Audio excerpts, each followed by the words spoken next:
Hey, good morning, everyone. Happy Monday morning to you, and welcome back to Morning Musings. I do appreciate you being with me. Hey, listen, before I forget it, you do not want to fail to take advantage of this fantastic special, very limited time now, offer on my brand new book, Watching for the Parousia, Were Jesus' Apostles Confused?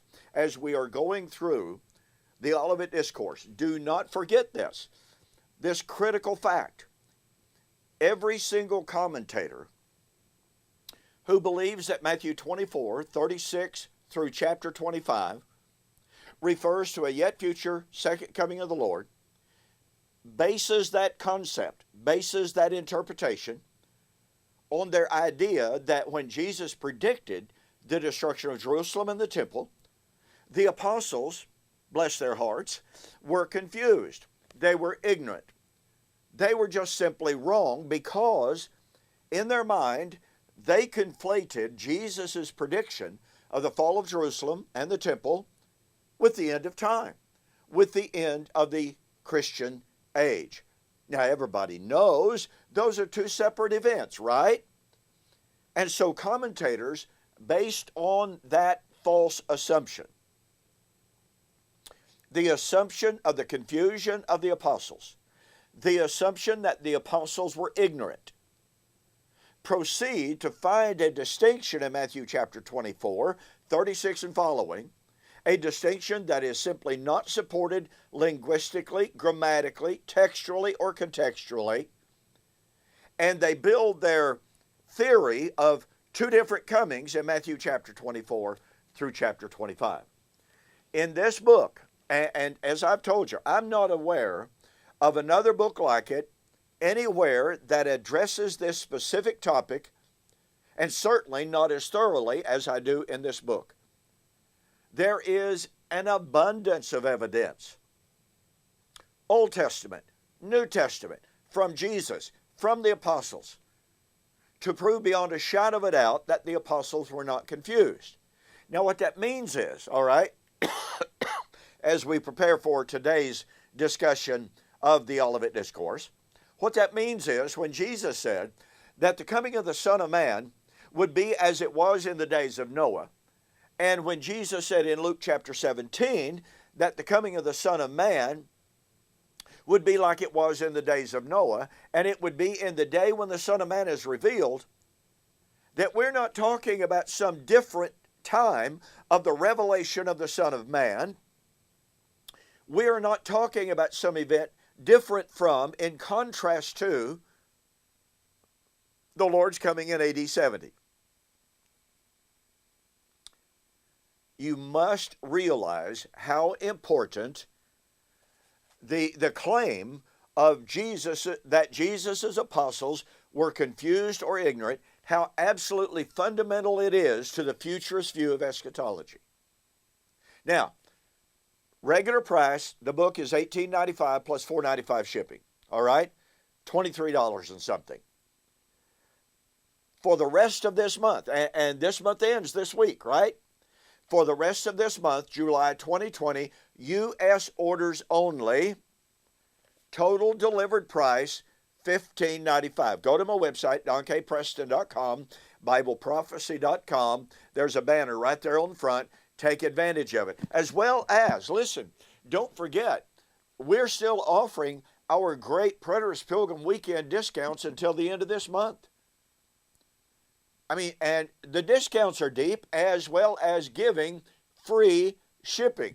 So you don't want to fail to take advantage of this, very, very limited time now offer of great discounts on great material. But the offer ends at the end of this month, July 2020. And here we are, isn't this 28, something like that? So take advantage of it while you can. All right. Well, as just mentioned, Jesus said that his coming would be like it was in the days of Noah. It would also be like it was in the days of Lot. They were eating, they were drinking. They were marrying. They were giving in marriage. And they knew not until the flood came and took them all away.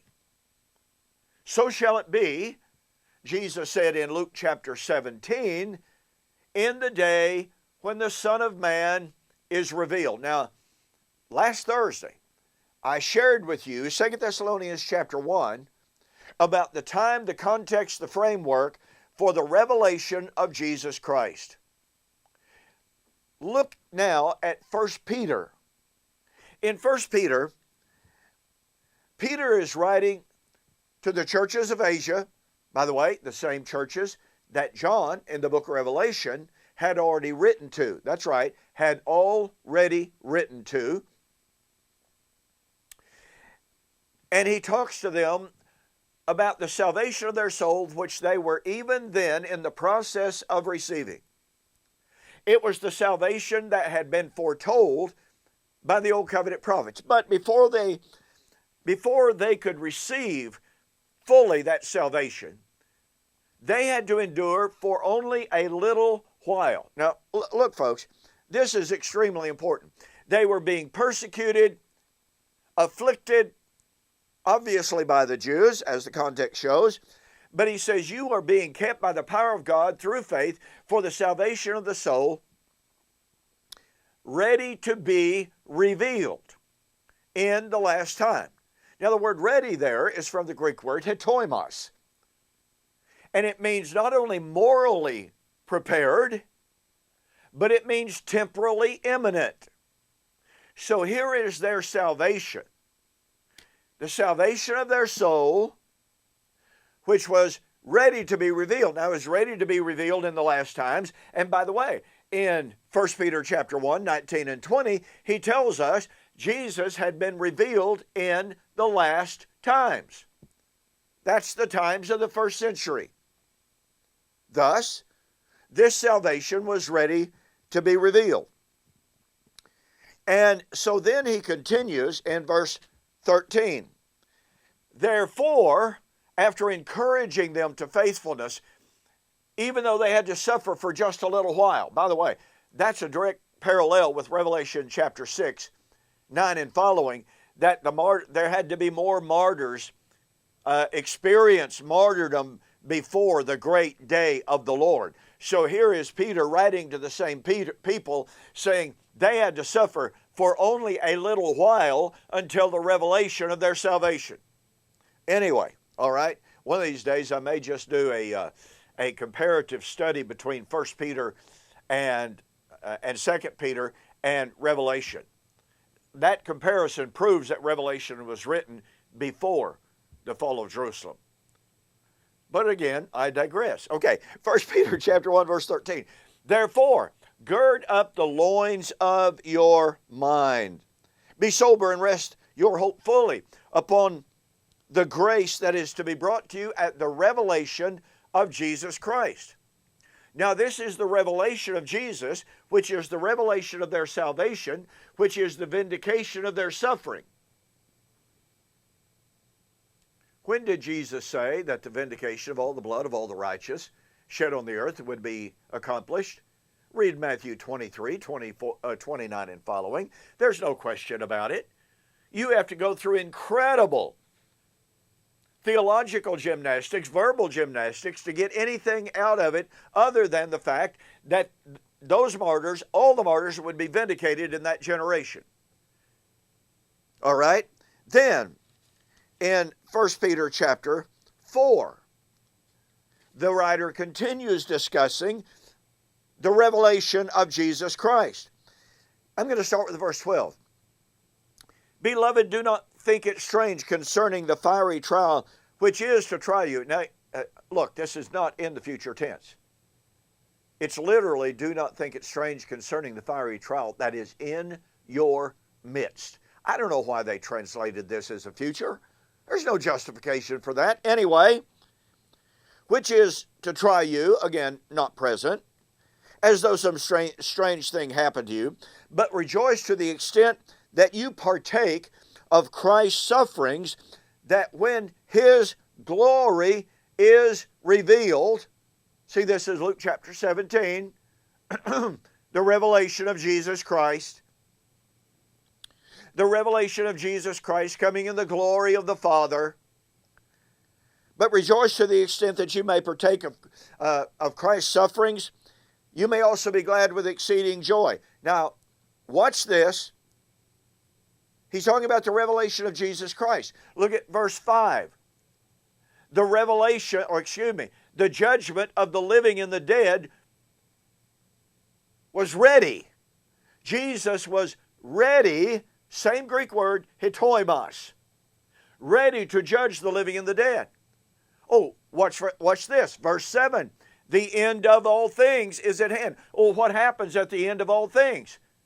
The revelation of Jesus Christ in His glory. The revelation of the glory of Christ.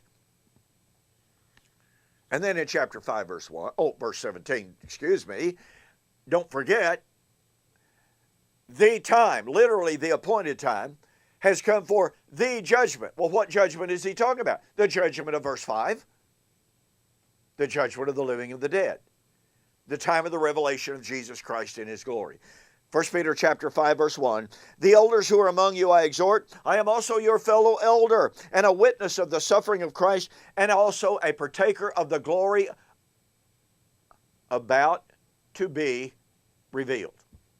From the Greek word melo in the infinitive, and the Blas de Brunner Greek grammar said, melo with the infinitive indicates imminence. So here in Matthew 24, 36 and following, 37 and following, we have the coming of the Son of Man in the days of Noah, like it was in the days of Noah. The days of Noah, days of the Son of Man. Coming of the judgment of Noah, coming of the Son of Man. The parallel in Luke chapter 17, as it was in the days of Noah, so shall it also be in the days when the Son of Man is revealed. When was the Son of Man going to be revealed according to 1 Peter? It was about to be revealed. Christ was ready to judge. The end of all things had drawn near, and the time had arrived for the judgment of the living and the dead. I'm sorry, folks. There's simply no way to avoid this. You know, a person has got to take the position that they do not care anymore about what the Bible has to say about when things were to be fulfilled. Like some former preterists have openly said. They're not interested about when things were to be fulfilled. And that's really sad. Okay, thanks so much for joining me for this morning's morning musings. Don't forget, take advantage. Limited time, very special limited time offer, $15.95 postpaid. All right, thanks again. I'll see you on the flip side.